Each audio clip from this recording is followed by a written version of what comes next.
आप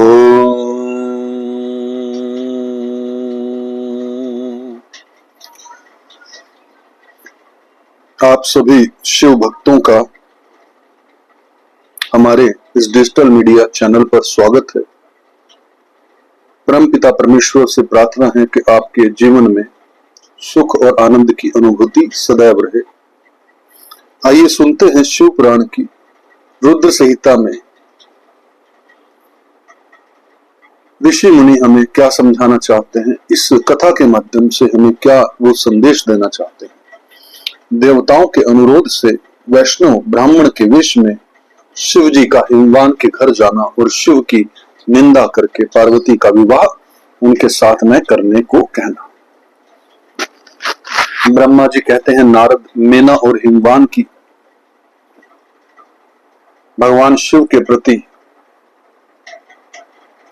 उच्च कोटि की अनन्य भक्ति देख इंद्र आदि सब देवता परस्पर विचार करने लगे। तदंतर गुरु बृहस्पति और ब्रह्मा जी की सम्मति के अनुसार सभी मुख्य देवताओं ने शिव जी के पास जाकर उनको प्रणाम किया और वे हाथ जोड़कर उनकी स्तुति करने लगे। देवता बोले, देव देव महादेव करुणा कर शंकर, हम आपकी शरण में आए हैं, कृपा कीजिए। आपको नमस्कार है। स्वामिन, आप भक्त वत्सल होने के कारण सदा भक्तों के कार्य सिद्ध करते हैं। दीनों का उद्धार करने वाले और दया के सिंधु तथा भक्तों को विपत्तियों से छुड़ाने वाले हैं। इस प्रकार महेश्वर की स्तुति करके इंद्र सहित संपूर्ण देवताओं ने मेना और हिमवान की अनन्य शिव भक्ति के विषय में सारी बातें आदर पूर्वक बताई। देवताओं की वह बात सुनकर महेश्वर उनकी प्रार्थना स्वीकार कर ली और हंसते हुए कहा, उन्हें आश्वासन देकर विदा कर दिया। तब सब देवता अपना कार्य सिद्ध हुआ मानकर भगवान सदाशिव की प्रशंसा करते हुए शीघ्र अपने घर को लौटकर प्रसन्नता का अनुभव करने लगे। तदंतर भक्तवत्सल महेश्वर भगवान शंभु, जो माया के स्वामी है, निर्विकार चित्त से शैलराज के यहाँ गए। उस समय गिरिराज हिमवान सभा भवन में बंधु वर्ग से घिरे हुए पार्वती सहित प्रसन्नता पूर्वक बैठे थे। इसी अवसर पर वहां सदाशिव ने पदार्पण किया। वे हाथ में दंड छत्र, शरीर पर दिव्य वस्त्र, ललाट में उज्जवल तिलक, एक हाथ में सफाटिक की माला और गले में शाल ग्राम धारण किए भक्ति पूर्वक हरि नाम का जप कर रहे थे और देखने में साधु वेशधारी ब्राह्मण जान पड़ते थे। उन्हें आया देख सपरिवार हिमवान उठकर खड़े हो गए। उन्होंने उन अपूर्व अतिथि देवता को भूतल पर दंड के समान पढ़कर भक्ति भाव से साष्टांग प्रणाम किया। देवी पार्वती ब्राह्मण रूपधारी प्राणेश्वर शिव को पहचान गई थी, अतः उन्होंने भी उनको मस्तक झुकाया और मन ही मन बड़ी प्रसन्नता के साथ उनकी स्तुति की। ब्राह्मण रूपधारी शिव ने उन सबको प्रेम पूर्वक आशीर्वाद दिया, किंतु शिवा को सबसे अधिक मनोवांछित शुभाशीर्वाद प्रदान किया। शैलाधिराज हिमवान ने बड़े आदर से उन्हें मधु पर्क आदि पूजन सामग्री भेंट की और ब्राह्मण ने बड़ी प्रसन्नता के साथ सब ग्रहण किया। तत्पश्चात गिरिश्रेष्ठ हिमाचल ने उनका कुशल समाचार पूछा। उन्हें अत्यंत प्रीति पूर्वक उन द्विजराज की विधिवत पूजा करके शैलराज ने पूछा, आप कौन हैं? तब उन ब्राह्मण शिरोमणि ने गिरिराज से शीघ्र ही आदर पूर्वक कहा, हे श्रेष्ठ ब्राह्मण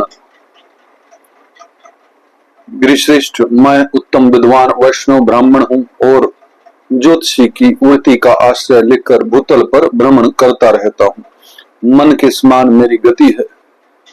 मैं सर्वत्र जाने में समर्थ और गुरु की दी हुई शक्ति से सर्वज्ञ, परोपकारी, सुधात्मा, दया सिंधु और विकार नाशक हूँ। मुझे ज्ञात हुआ है कि तुम अपनी इस लक्ष्मी श्री की सुंदर रूप वाली दिव्य सुलक्षणा अपनी पुत्री को एक आश्रय रहित असंग कुरूप और गुणहीन वर महादेव जी के हाथ में देना चाहते हो। वे रुद्र देवता मरघट में वास करते, शरीर में सांप लपेटे रहते और योग साधते फिरते हैं। उनके पास पहनने के लिए एक भी वस्त्र नहीं है, वैसे ही नंग धड़ंग घूमते हैं, आभूषण की जगह सर्प धारण करते हैं। उनके कुल का नाम आज तक किसी को ज्ञात नहीं हुआ। वे कुपात्र और कुशील है, स्वभावत विहार से दूर रहते हैं, सारे शरीर में भस्म रमाते हैं, क्रोधी और अविवेकी हैं। उनकी अवस्था कितनी है यह किसी को ज्ञात नहीं है। वे अत्यंत कुत्सित जटाका बोझ सदा सिर पर धारण किए रहते हैं। वे भले बुरे सबको आश्रय देने वाले हैं, भ्रमणशील, नागहारधारी, भिक्षुक को मार्ग परायण तथा हठ पूर्वक वैदिक मार्ग का त्याग करने वाले हैं। ऐसे अयोग्य वर को आप अपनी बेटी ब्याहना चाहते हैं। अचल राज, अवश्य ही आपका यह विचार मंगलदायक नहीं है। नारायण कुल में उत्पन्न ज्ञानियों में श्रेष्ठ गिरिराज, मेरे कथन का मर्म समझो। तुमने जिस पात्र को ढूंढ रखा है यह इस योग्य नहीं है कि उसके हाथ में पार्वती का हाथ दिया जाए। शैलराज, तुम ही देखो, उनके एक भी भाई बंधु नहीं है। तुम तो बड़े बड़े रत्नों की खान हो, किंतु उनके घर में भूजी भांग भी नहीं है, वे सर्वथा निर्धन हैं। गिरिराज, तुम शीघ्र ही अपने भाई बंधुओं से, मैना देवी से, सभी बेटों से और पंडितों से भी प्रतुन पूर्वक पूछ लो, किंतु पार्वती से न पूछना, क्योंकि उन्हें शिव के गुण दोष की परख नहीं है। ब्रह्मा जी कहते हैं, नारद ऐसा कहकर वे ब्राह्मण देवता जो नाना प्रकार की लीला करने वाले शांत स्वरूप शिव ही थे, शीघ्र खा पी कर आनंद पूर्वक वहां से अपने घर को चल दिए।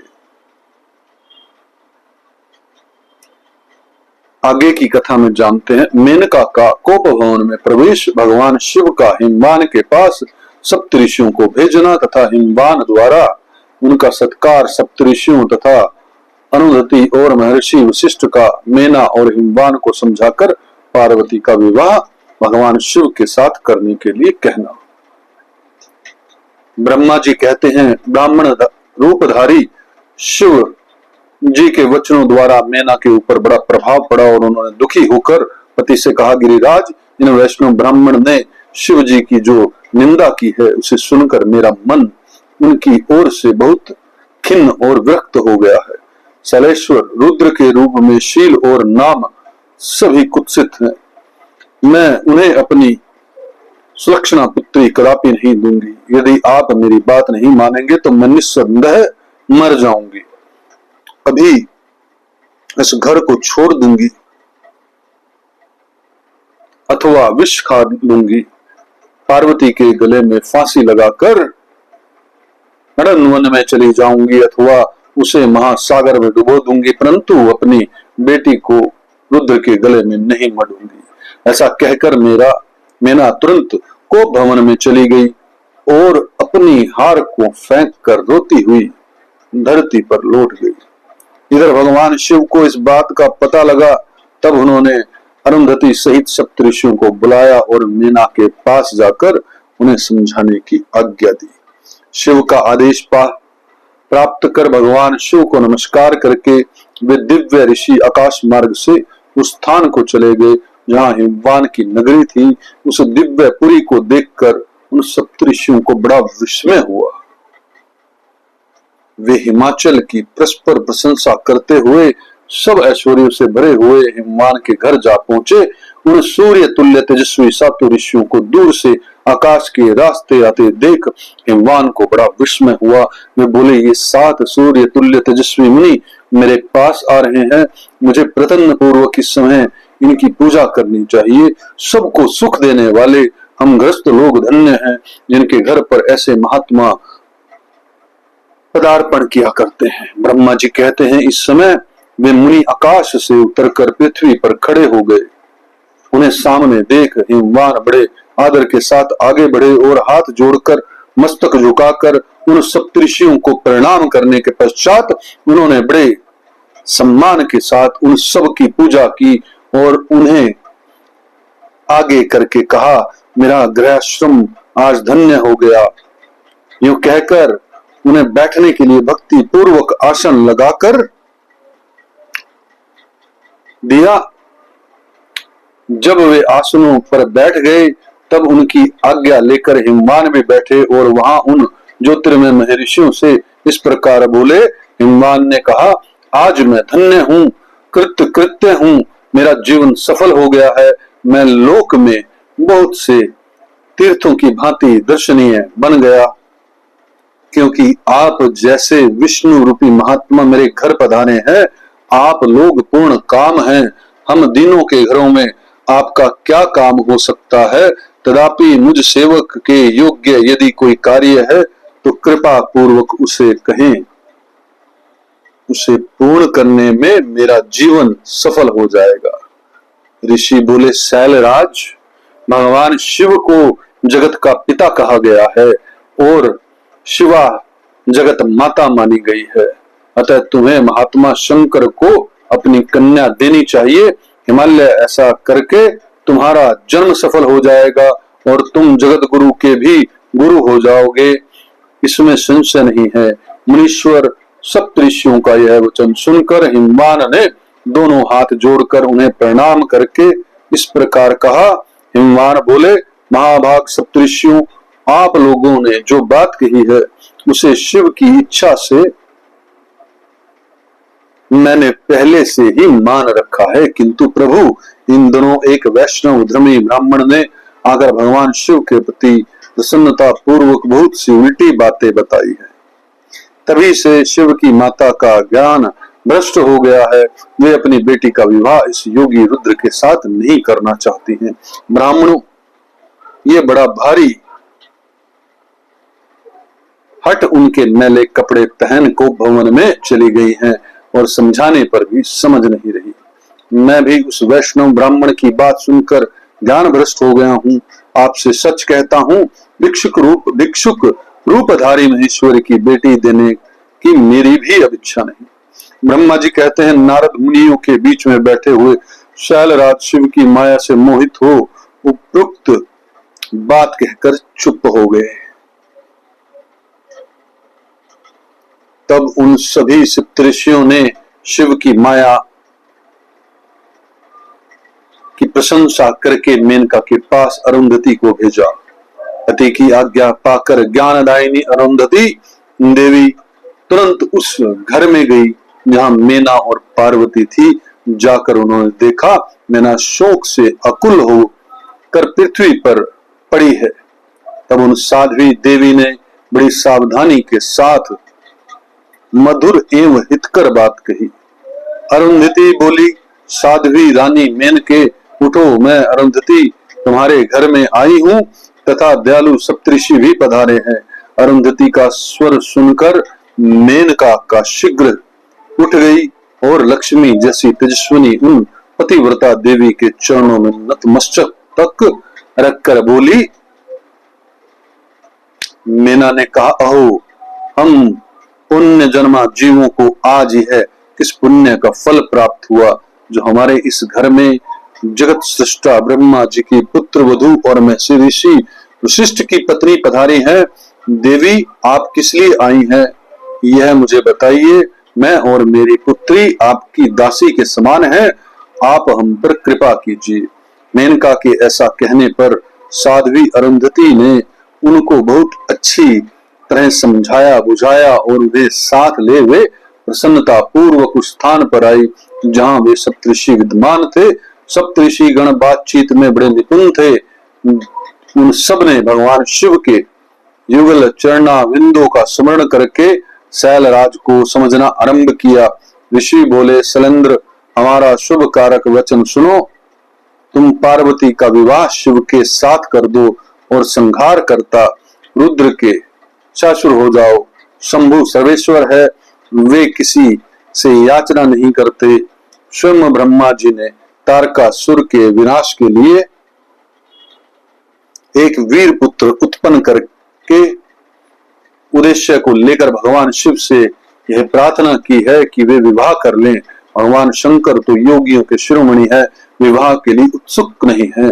केवल ब्रह्मा जी की प्रार्थना से वे महादेव तुम्हारी कन्या का पाणी ग्रहण करेंगे। तुम्हारी पुत्री ने जब तपस्या की थी उस समय उसके सामने उन्होंने उससे विवाह की प्रतिज्ञा कर ली थी। इन्हीं दो कारणों से वे योगी राज शिव विवाह करेंगे। शिव की यह बात सुनकर हिमालय हंस पड़े और कुछ भयभीत हो विनय पूर्वक बोले। हिमाचल ने कहा, मैं शिव के पास कोई राजोचित सामग्री नहीं देखता। उनका न कोई घर है, न ऐश्वर्य है, न कोई स्वजन या बंधु बांधव ही है। मैं अत्यंत निर्लिप्त योगी को अपनी बेटी देना नहीं चाहता। आप लोग वेद विदाता ब्रह्मा जी के पुत्र हैं, अतः अपना निश्चित विचार कहिए। जो पिता काम से, मोह से, भय से तथा लोभ से किसी अयोग्य वर के हाथों में अपनी कन्या दे देता है, वह मरने के बाद नरक में जाता है। अतः मैं स्वेच्छा से भगवान शूलपाणी को अपनी कन्या नहीं दूंगा। इसलिए महर्षियों, जो उचित विधान हो उसे आप लोग कीजिए।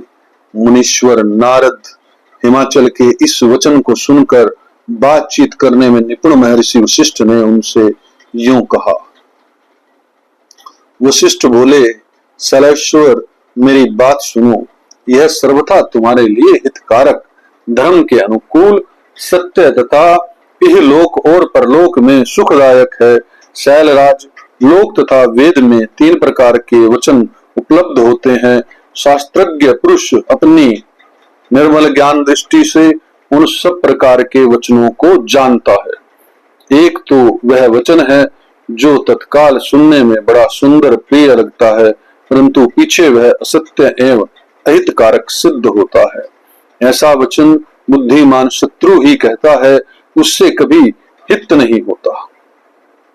दूसरा वह है जो आरंभ में अच्छा नहीं होता, उसे सुनकर अप्रसन्नता ही होती है, परंतु परिणाम में वह सुख देने वाला होता है।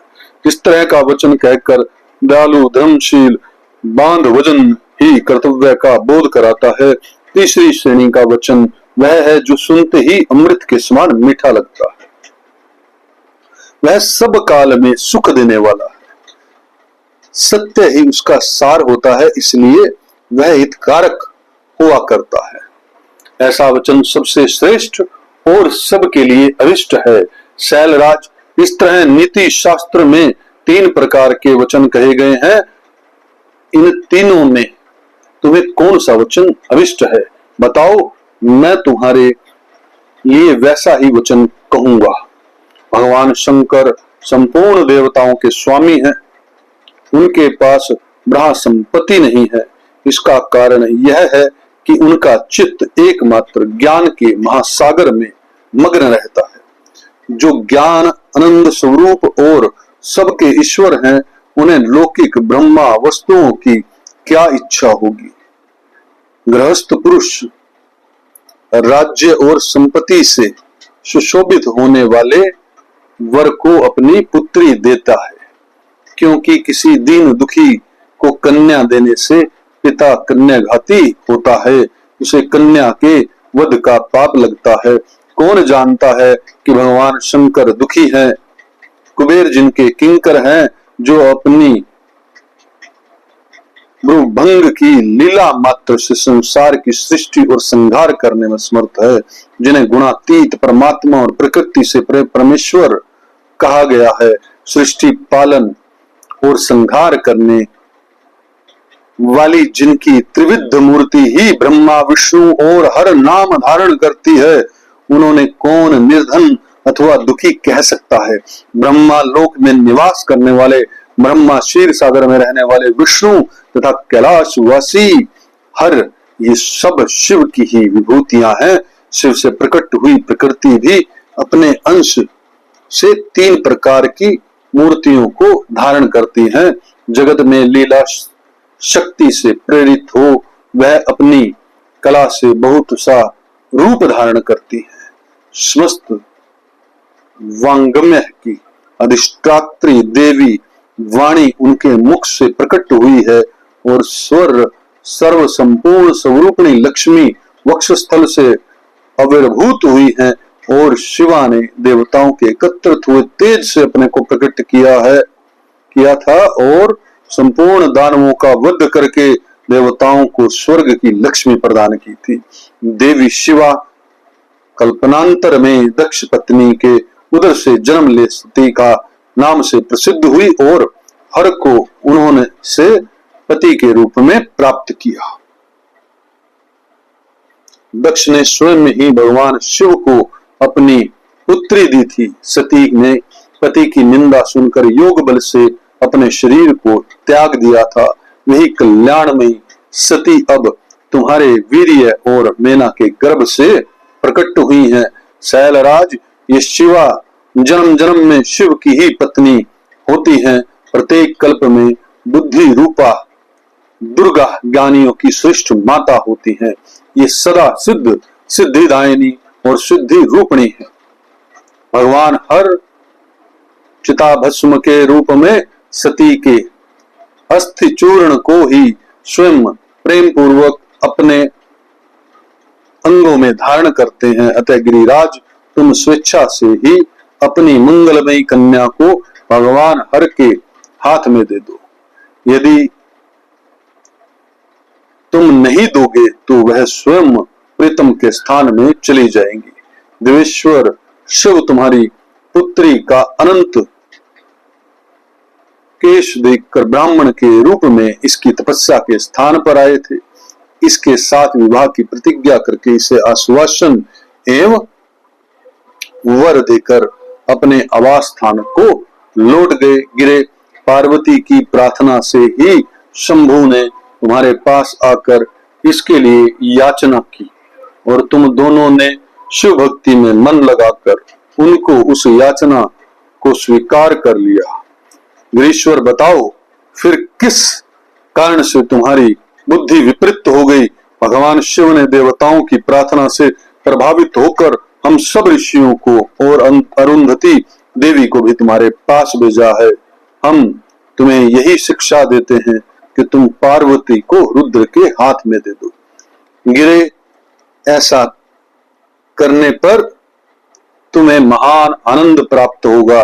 शैलेंद्र, यदि तुम स्वेच्छा से अपनी बेटी शिवा को शिव के हाथ में नहीं दोगे तो भावी के बल से ही इन दोनों का विवाह हो जाएगा। तात भगवान शंकर ने तपस्या में लगी हुई पार्वती को ऐसा ही वर दिया है।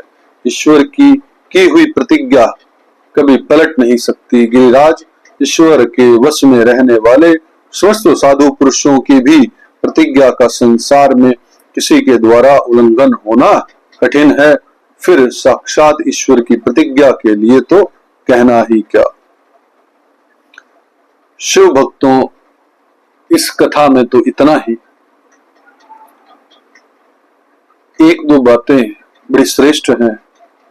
पहला कि किस तरह से भगवान शिव शंकर टेस्ट लेते रहते हैं। दूसरा कि माता पिता की आज्ञा कितनी जरूरी होती थी पहले पुत्री के विवाह के लिए। चाहे सब कुछ ठीक हो, शिव शिवा ही का विवाह होना है, लेकिन फिर भी माता पिता की आज्ञा जो है वो लेनी जरूरी थी। शादी विवाह कितना भी महत्वपूर्ण क्यों ना हो, पूरी कोशिश की जाती थी कि माता पिता को समझाया जाए। ये श्रेष्ठ बात है हमारे सनातन धर्म की। आपके अंदर बैठे परमात्मा को मैं प्रणाम करता हूं। वीडियो अच्छी लगे तो लाइक और शेयर कीजिए और चैनल को सब्सक्राइब कीजिए। ओम तत्सत, ओम तत्सत, ओम तत्सत।